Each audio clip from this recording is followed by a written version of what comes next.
what I'm going to try is give you an overview of what exactly is phenotyping and how it can be used to get a better idea of the genetic influences on addiction.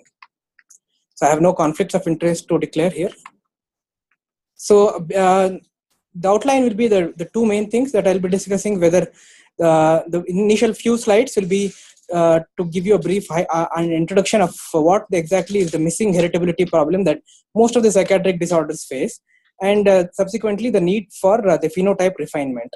And then I'll go on to give you some of the examples for intermediate phenotypes and what are endophenotypes and biomarker approaches to tackle these problems.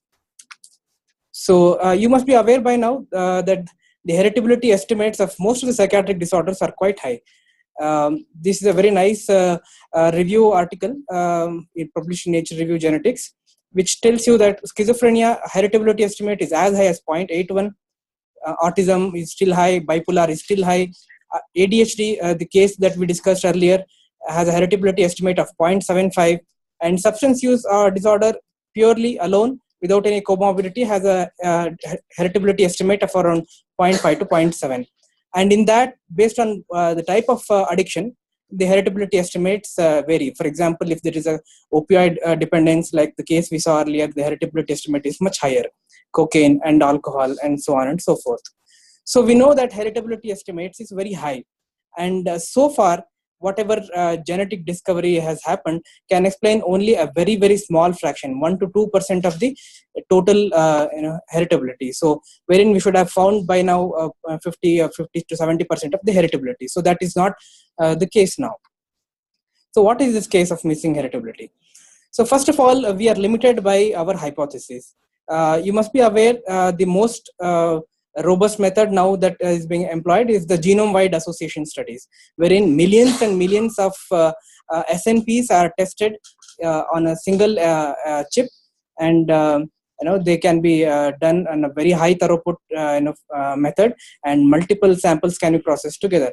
But the cost is one of the major limiting factor, and hence the sample sizes in most of the Jiva studies are very small. So therefore, we are going to miss some of the common variants. So we all know that addiction may not, we don't have one or two addiction genes. So there are going to be multiple small common variants that are going to have small effect size and which are not being detected through Jiva. So this could be the one of the reason.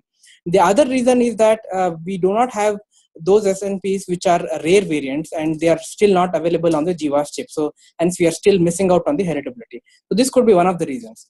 The previous talk, we also discussed epigenomics. So this is something new, and what it implies is something huge, because it means that there is a transgenerational influence of environment. So if a father is addicted to a particular substance, not through some genotypic changes, but because of drug use in the father, there could be some changes in the epigenomic inheritance pattern. So this is probably something, the reason why we are missing heritability. This could also be one of the reasons. And most important reason is the phenotypic heterogeneity. So what I mean by that is most of the studies employ psychiatric diagnosis as a phenotype. So we all know that psychiatric diagnosis is at best a work in progress. So there are multiple ICDs, DSM being revised. So we all know it's a group of heterogeneous symptoms put together for us clinicians to diagnose and treat in a simplistic manner.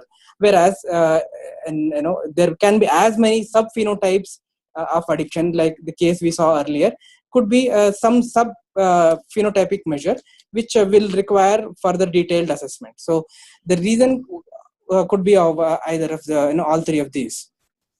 So what I mean by phenotypic refinement is you identify certain genes on Jiva studies, and then you recall those subjects for a further detailed phenotypic refinement. So you are now going to more likely to find those small genes because your phenotype is refined and small because of the small effects. And if you're having a refined phenotype, the small effect genes could now be discovered. So this is one of the methods, and this is the most common method used in imaging genomic studies. So you have certain genomic markers, and you invite those participants to come and participate in your study, and therefore you see the imaging and other end phenotypic measures in these subjects. So this is one method. So other method is the endophenotype or the intermediate phenotype studies. So basically this is when you have multiple familial dense familial addiction families. So you have those families, and you do phenotypic refinement and genetic discovery in those studies. So ultimately, both genetic discovery will lead to better phenotype refinement, and once you have a better phenotype, will it lead to more gene being discovered. So yeah, on one end we have the gene environment, on the other end we have the phenotype, and in between is the process from which the brain structure, the temperament, and the behavior. So what intermediate phenotypes mean is the whatever is in between the genotype and the phenotype. And there is another wider encompassing word, which is biomarker. So that will involve also the phenotypic measures. So you have the brain structure and function, and till the addiction, whatever the liability is going to happen. So the entire panorama of things is going to be covered by the word of biomarkers. So then let us move to, so let's suppose this triangle represents the intermediate phenotypes or the biological markers. So there are different types of biomarkers. So there could be antecedent markers. They are markers which are predictive of the future risk to a particular disorder, in this case addiction. There are screening markers for early detection of the addiction. There are diagnostic markers which are used to identify the presence of diagnosis. Then there are something called as biomarker signatures. So these will tell us the pathophysiology. For example, if a person takes a particular drug, what happens? So what are the changes that happens as a pathophysiological process? Then there are prognostic markers. Then there are markers to stratify the risk to a particular response. If, for example, if there is a particular pharmacological agent, if somebody takes it, is the person going to respond favorably to a particular medicine or not? So there are going to be stratification markers as well. So among these intermediate phenotypes, there is a subgroup which is called as endophenotypes. So this concept was has been introduced for last probably 4 or 5 decades, but has become recently very popular because this is one of the methods wherein we can do phenotypic refinement. So this is something which is associated with the illness. The particular phenotype is present during the illness, and it is highly heritable, and probably more heritable than the external phenotype. And it is state independent. What I mean by this is that for example, somebody is actively abusing alcohol and is alcohol dependent. So this particular phenotype is present during the active phase, and if suppose the person remits or stops using alcohol, even at that particular moment stage, it is present, but to a variable level. So it's a quantitative measure, and it is present independent of the particular state. And the fourth important criteria that was laid down was it aggregates. So we saw in the previous case there was multiple familial history of addiction. So probably in these families there are chances that we'll find endophenotypes. So there are multiple affected members from the family, who exhibit these kind of endophenotypes. And even those who do not have for example, addiction, they also have the particular endophenotype, but to a lesser extent. So there is a quantitative variability over the spectrum. So this is one particular thing. I will try to cover some of the endophenotypes that have been discussed. So let me first start with antecedent markers. What are antecedent markers? We discussed these are the markers which will tell us if somebody is at risk, or if what are the vulnerability factors to a particular addiction. So one of the prominent hypotheses put forward somewhere in 2000 was by Dr. Kenneth Bloom. What he says, there is a reward deficiency. This was a classical example that we saw in the previous case presentation as well. The individual, what I mean by reward deficiency is that there is brain structural and functional alterations wherein the dopaminergic and the related reward genes are reward pathways are hypofunctioning. So there is an initial substance use wherein when there is a release of dopamine, and there is normalization. So the reward deficient state gets normalized, and there is also pleasure. So this continues, and there is a continuous substance use. There is a further downregulation of the dopamine tone. So if somebody started with a downregulated state, and because the substance use normalized it, the person continues to use it, and this leads to further worsening of the reward deficient state. So this is the classical addiction cycle with respect to the reward deficiency hypothesis. So similarly, there is a CNS disinhibition hypothesis as well. what it states is that there is a hyperglutamatergic state, and because of that there is a CNS disinhibition or externalizing diathesis. And when the substance when there is in a substance use, there, for example, alcohol, which we all know that it increases GABA tone, reduces glutamate. So there is kind of a normalization now. The initial experience was of a normalization. The hyperglutamatergic state reduced, and so the person gets hooked onto it and continues to use the substance.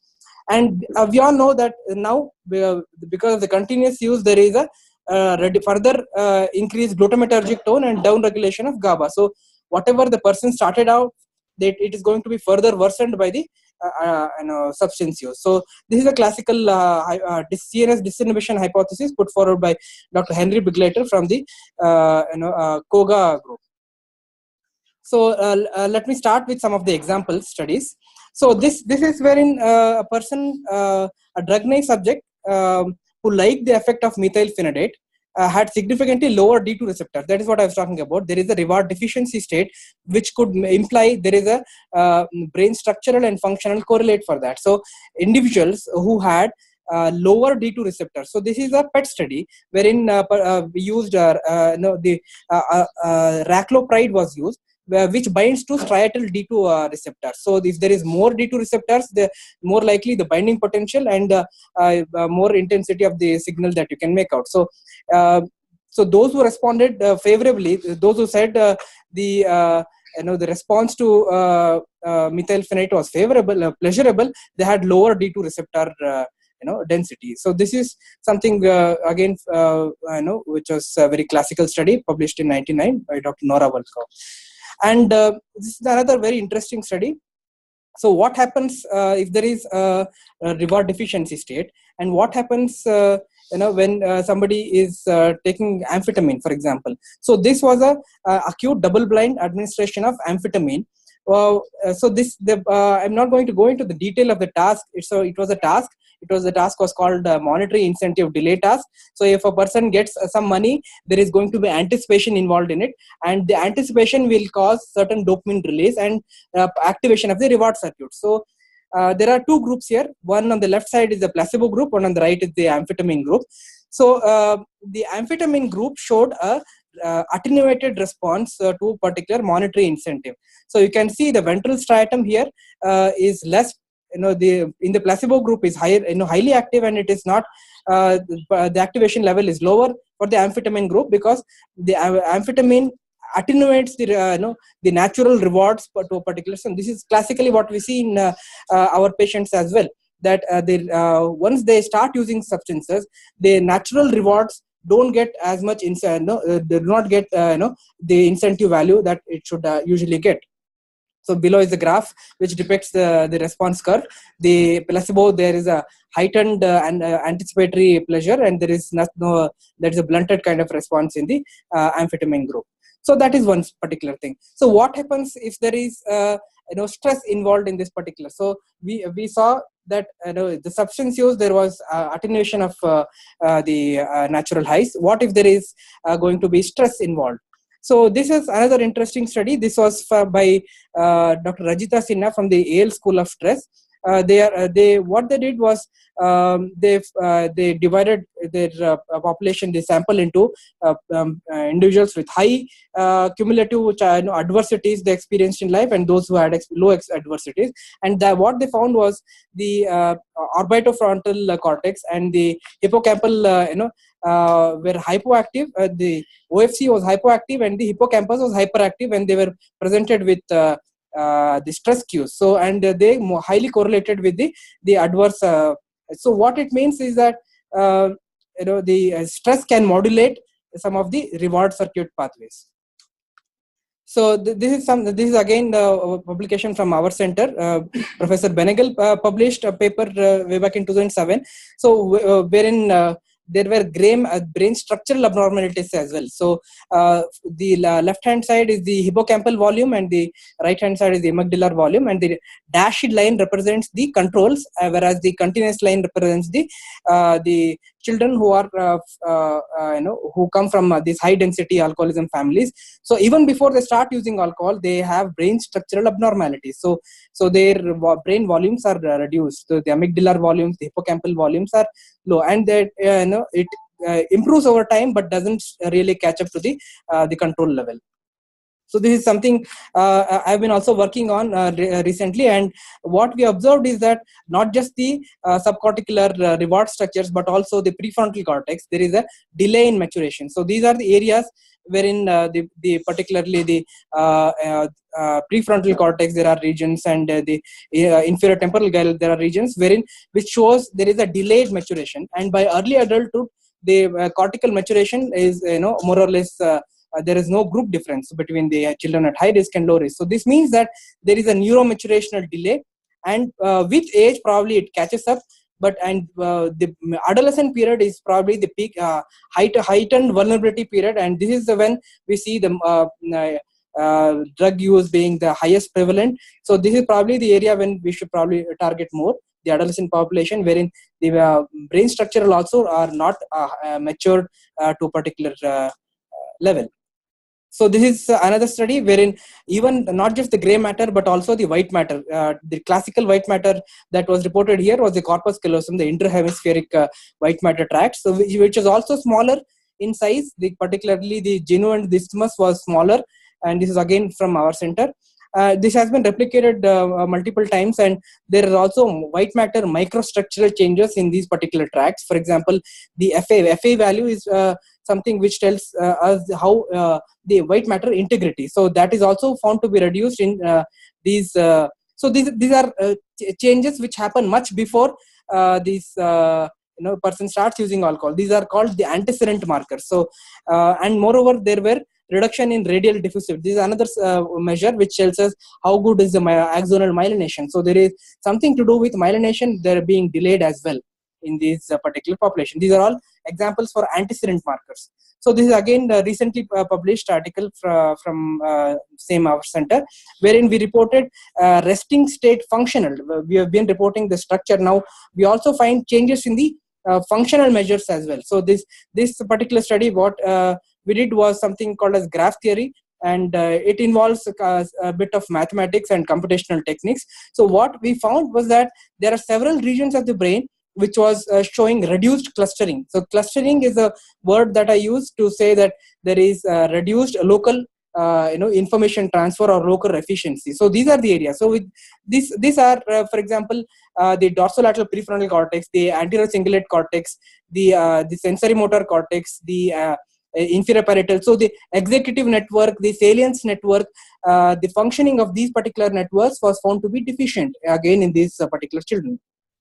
So this was again something we have found, and this whatever change was there, it was persistent throughout the developmental age span. So for the structure we found there is some amount of improvement, but function it shows that there may be persistent deficits that can be seen throughout the developmental age span.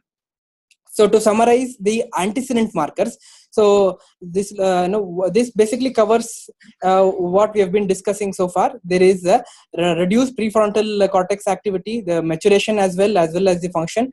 There is reduced both frontal and the parietal cortex functioning. There is reduced corpus callosum and the fractional anisotrophy. That is the connection between these centers. The white matter integrity is reduced, and there are also subcortical changes like the reward response and the amygdalar volume that have been discussed. These probably I have not covered much for the lack of time. There are emotional phase processing deficits also observed in this particular. So these are the antecedent markers. So there is a Slido question for you.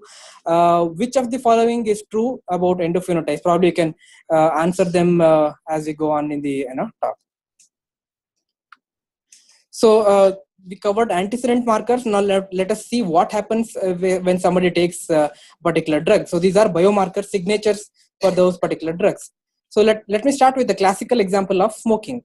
So this was published in Archives of General Psychiatry. Cigarette smoking saturates brain nicotinic acetylcholine receptors. So the alpha 4 beta 2 receptors, how it gets saturated. So this basically is a PET study. On the top hand is the baseline, and after 3 hours, they repeated the scan, and they found out there are changes. So here the first line is basically there is no the group did not smoke at all, and towards the right hand side, a person smokes to the satiety, that is at least 3 cigarettes. So as you can see, there are the subcortical, the striatal nicotinic acetylcholine receptors. When somebody doesn't smoke, from baseline to the 3 hours, there is no change. There's not going to be any change. Whereas if progressively, as more and more number of cigarettes are smoked, the brain receptors are being saturated by the nicotine present in the smoke, and therefore the radioligand is not able to displace the particular nicotine from this nicotine acetylcholine receptors, and hence they are not getting bind to the striatal region. So you can see the amount of binding reduces over time, and by about 3 hours, the almost entire of the brain. So this is a non-displaced reference measure. The almost entire brain, the nicotinic acetylcholine receptors are saturated. So with 3 cigarettes, the effects can last up to 3 hours. This is somebody who is not addicted. So this is somebody who is just starting to use smoking. So this is again even in different modality, the SPECT radioligand study, they again found the effects can last much longer. The presence of nicotine in the acetylcholine receptors, the effects can last much longer. And so there are again studies, the PET studies. So this is a very interesting study. I'll not, for lack of time, I'm not going to detail. So there are multiple individuals who have been given methylphenidate in this particular study. Those who felt pleasurable, they had lower D2 receptors in their particular scans. So this is something which is again interesting. So if even with abstinence, even 14 months of abstinence doesn't usually come back to the normal previous level. So there is still going to be some amount of deficits because of downregulation. Just by showing pictures of drug paraphernalia like the marijuana pipe here compared to the penicillin, there is going to be some response in the brain, particularly in the ventral striatal and the orbitofrontal cortex. So this is particularly the marker for craving.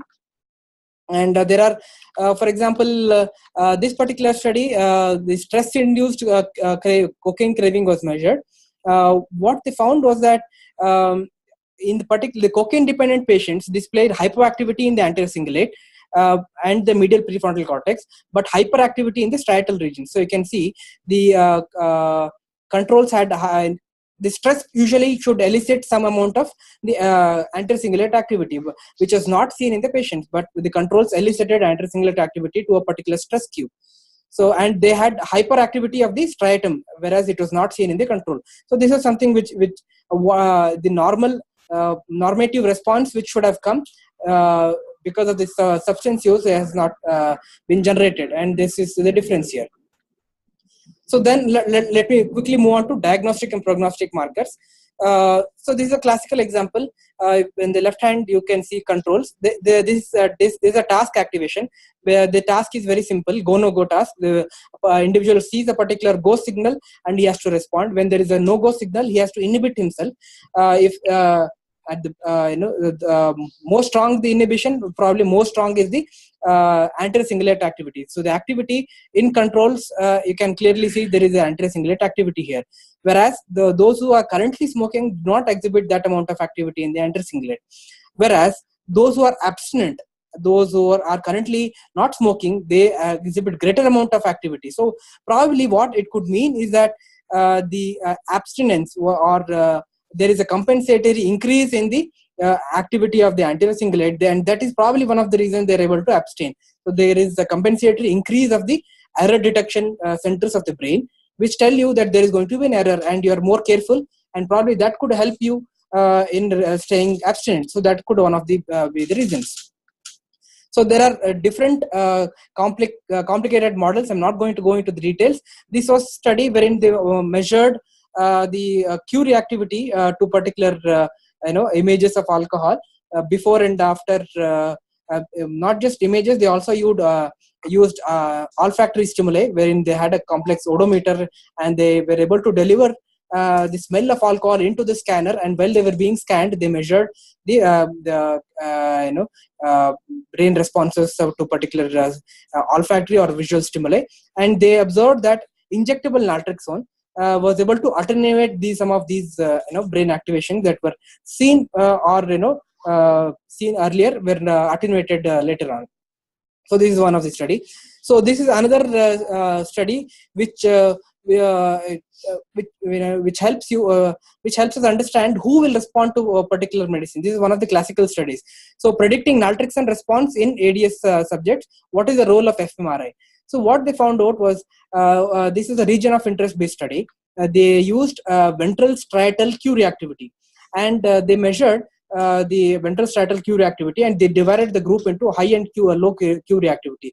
So the dashed line on the above is the individuals with high Q reactivity. So those individuals who had higher ventral striatal Q reactivity responded very well to the naltrexone treatment, because you can see here they had a very good survival curve. So almost more than 70% did not relapse during the study period, whereas those who had low Q reactivity, they dramatically had a higher relapse rate. This was very specific to naltrexone, which was not observed in acamprosate. There was another arm in this study. This is actually a combined studies imaging arm, and what they found out was individuals who had higher Q reactivity in the ventral striatum, they in fact had a worsened prognosis on acamprosate. There is this particular So again, we were able to do something of similar sort with baclofen here. This was recently published. What we observed was individuals with higher, those who had better activation of anterior cingulate following the baclofen treatment, and those who had greater deactivation of insula following treatment, they responded very well to baclofen treatment. So you can see those who had higher activation, for example, +2 standard deviation, had a very small chances of relapse. And those who had very less activation of insula or greater deactivation of insula, again had a very small chances of relapse during the study period. So this is something, for the lack of time, I'm not going to go into the detail of this. This is something, again, we have been trying to use graph theoretical techniques to understand response toward prefrontal transcranial direct current stimulation. What was observed here is that the middle panel is for the sham, it's a randomized sham controlled TDCS. What we observed was that with treatment, there was significant improvement in global efficiency, which was not seen in the sham group, which was only seen in the true TDCS group. And again, the global clustering also reduced with treatment, whereas it was not any change from the baseline in the sham group. So these are the, again, widely distributed region, mainly in the frontoparietal regions, which showed better efficiency following the TDCS intervention. So to conclude, so for example, if we can conceptualize the top-down and bottom-up model. So there is a prefrontal cortex, and the subcortical, limbic, and striatal regions are there. So limbic and striatal regions can lead to higher chances of drug use, and the prefrontal cortex is supposed to be regulatory. And what happens, either because of antecedent phenotypes, seen as disinhibition hypothesis, or the developmental lag, or early and heavy drug exposure, there is a reduction in the regulatory controls. And subsequently, there is also because of either reward deficiency or early onset toxic stress and drug exposure, there is a reduction in there is higher limbic activity, and there consequently higher drug use. So in acknowledgement, these are my funders, and this way I work. Thank you.